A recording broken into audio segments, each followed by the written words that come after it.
A gente tem a hipótese de que se a gente conseguir prever ou predizer os pontos de inflexão no desenvolvimento infantil, a gente conseguiria ofertar uma correção dessa trajetória que ia para um caminho não tão bom.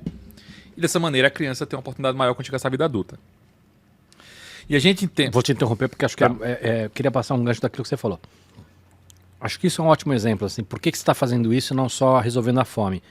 Porque se você resolver a fome hoje, você vai precisar, depois de mais de 18 anos dessa pesquisa, para entender como depois Sim. resolver a vida dessa criança, porque você vai ter um monte de insight de aprendizado nessa história, entendeu? Que pode mudar a vida dessas crianças. Totalmente. É aquela velha história do moonshot, né? Talvez você não acerte na lua, mas você vai ter várias coisas que aconteceram lateralmente que acabam trazendo alguma clareza sobre uma coisa que não estava tão óbvia até aquele momento. Bom, então a premissa é que a gente acompanha as crianças por 18 anos, ou em tranches de 3 anos, e que a gente faça um monitoramento para entender essa questão da predição dos pontos de inflexão. E aí a gente tem uma chance de corrigir. Sendo que o desafio foi, beleza, como é que a gente faz isso? Porque pela maneira de coletar dados, como é feito atualmente, não dá certo. Não tem como a gente fazer. Que é pesquisa. Você vai lá... Que é pesquisa, que é aqueles tradicionais inquéritos. Vai lá um pesquisador em campo. Isso, com uma prancheta, escrevendo, né? Esse tipo de censo, né, ou de pesquisa dessa maneira, acontece de maneira muito esporádica nas comunidades, né? Em contextos como o Malawi, né?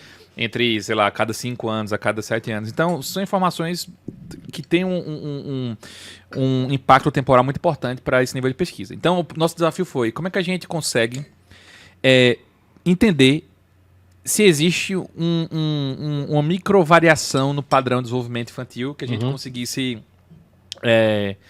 conseguisse intervir de alguma maneira.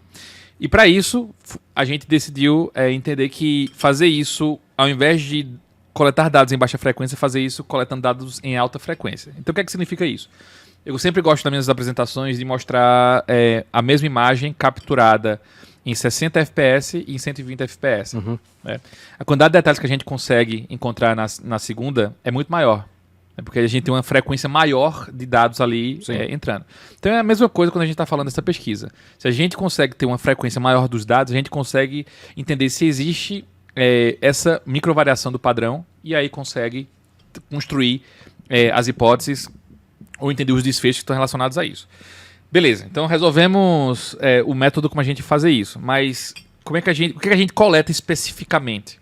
O que a gente coleta? E a gente teve aí quase 2 anos de uma pesquisa só para entender quais eram os conjuntos de biomarcadores não invasivos, que isso é importante, esse ser não invasivo é muito importante, daqui a pouco eu conto por quê. Então, traduz para mim. Tá.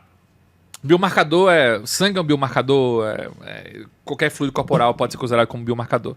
Sendo que invasivo, porque a gente precisa, no caso de sangue, a gente precisa tirar o sangue de alguma maneira.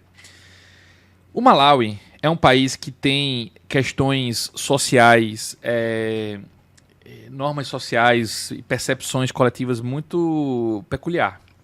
Por exemplo? Por exemplo, se você leva um grupo de suíços para fazer uma pesquisa que tira sangue, os caras do Malawi podem achar, como já acharam, que era um grupo de vampiros indo para a comunidade. Expulsaram os pesquisadores, correndo atrás deles com faca. Sabe o que é absurdo? Isso que você está falando está rolando no Brasil. A gente vai mudar suíço para outra coisa, a gente vai usar, em vez de colher sangue para vacina, e está rolando aqui no Brasil também. Sim. Então, não é tão simples assim falar, então vamos começar a fazer essa pesquisa coletando sangue. Cara, existem diversos aspectos que beiram a antropologia que a gente precisa considerar quando vai ter uma abordagem como essa.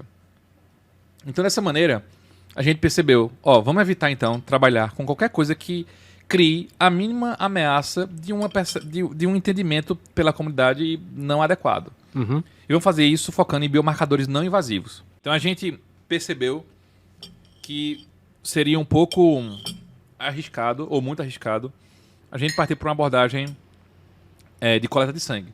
Então a gente teve que correr atrás e definir biomarcadores não invasivos. O que é isso? Batimento cardíaco, taxa de respiração, marcadores sociais, como proximidade. Então a gente passou quase 2 anos estudando qual que seria o set de biomarcadores não invasivos, que o menor conjunto que conseguisse dar pra gente a maior quantidade de informação. E aí a gente chegou em algumas coisas que eu trouxe aqui, né? Então hoje, a gente, por exemplo, tem esse device. Legal. Esse device foi co-criado com uma startup ucraniana chamada Maui. E esse aqui é um device... Essa Maui, eles fazem esses smartwatch. Um set de DJ da Barbie. E aí eles fazem smartwatch para monitorar batimento cardíaco. Legal. E aí eles... não seria tão viável a gente trazer essa lógica de um wearable dessa maneira para a realidade do Malawi.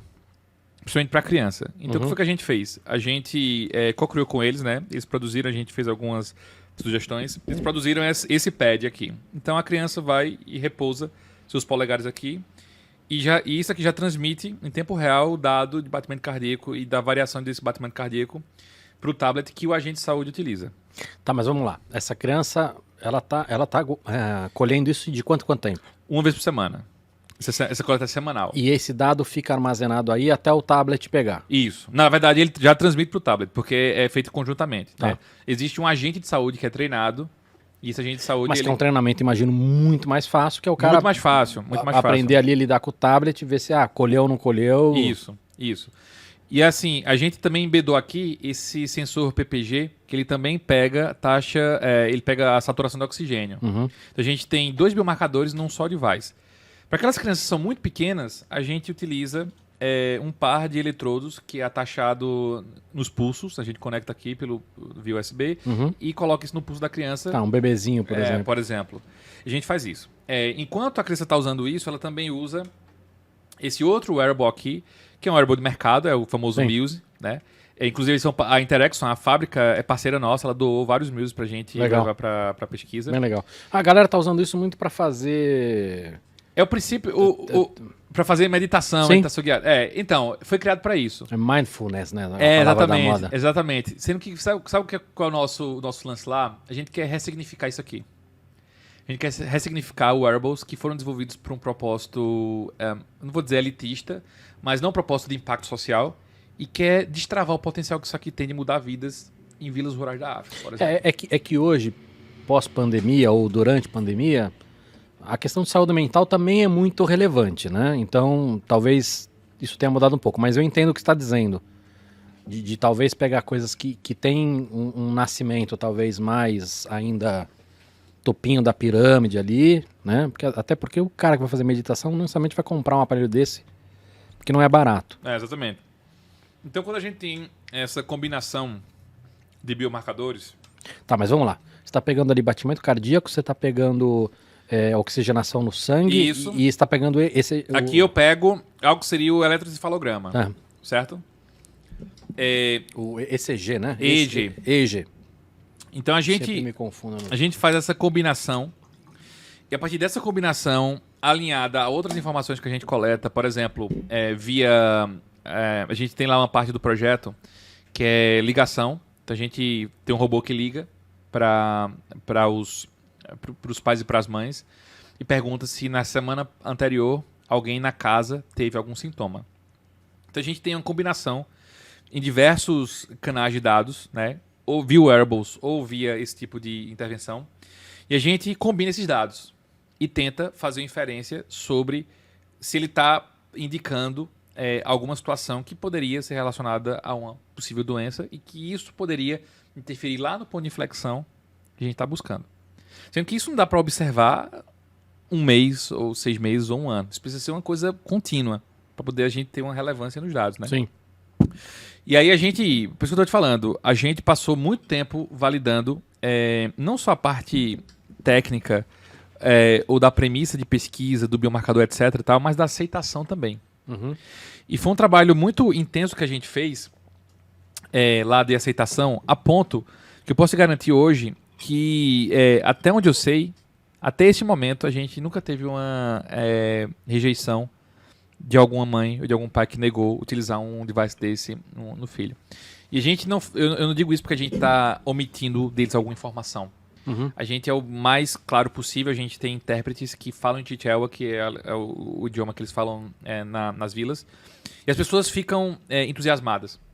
E esse retorno que a gente faz para as comunidades, de estar lá, né, de maneira periódica, também dá para eles a confiança de que isso aqui não vai ser só mais uma pesquisa que foi lá no Malau e investigou e foi embora e nunca mais voltou para trazer resultado. O que mais vocês estão usando de tecnologia?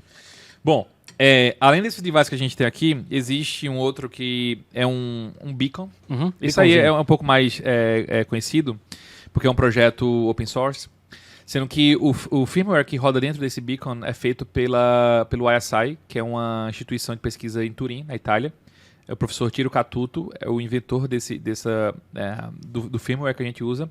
E esse beacon ele dá para a gente entender contatos face a face. Então, mas então cada criança tem um beaconzinho? Cada criança e cada cuidador dessa criança. Né? Então eles usam aqui, a gente preparou um case impresso em impressora 3D para poder utilizar e ficar confortável. Então eles passam o dia inteiro usando isso. Isso aí é diário, né? Nesse caso do sensor, eles passam o dia inteiro, só tiram para dormir.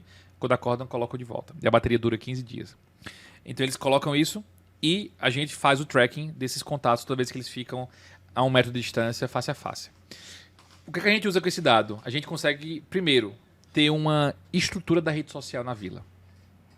Essa estrutura ela permite que a gente faça algumas inferências, como, por exemplo, se uma doença infecciosa, como uma gripe, por exemplo, chega lá, como é que ela se comportaria nessa rede? E consegue dar para a gente alguns parâmetros de prevenção de doenças, por exemplo. Um outro caso que a gente usa é o seguinte... É porque eu imagino que vocês conseguem colher aí um monte de dados que talvez a gente nunca teve acesso, né? Essa é a chave, Porque a gente sabe, a gripe, sei lá, espalha tanto para tantas pessoas, tantos dias mais ou menos. Mas a gente não tem noção da curva dessa história. Cá vamos. Eu moro na Suíça. A criança na Suíça Parabéns. Não usa isso aqui. A criança suíça, ela dificilmente vai usar isso aqui em alguma coisa na vida dela. Mas a criança no Malawi, um dos 5 países mais pobres do mundo, tem um dado que nem a criança da Suíça consegue ter. E isso é o leapfrogging.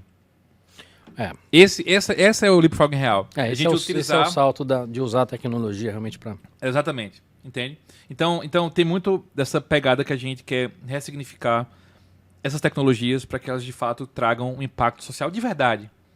Isso aqui, a gente trabalha muito junto com o governo e com a Unicef, porque a gente quer que os resultados, as evidências impactem em programas. A gente não quer que isso aqui seja só mais um paper e fique num PubMed da vida sem ter citação ou sem criar um impacto de fato no mundo real. Uhum.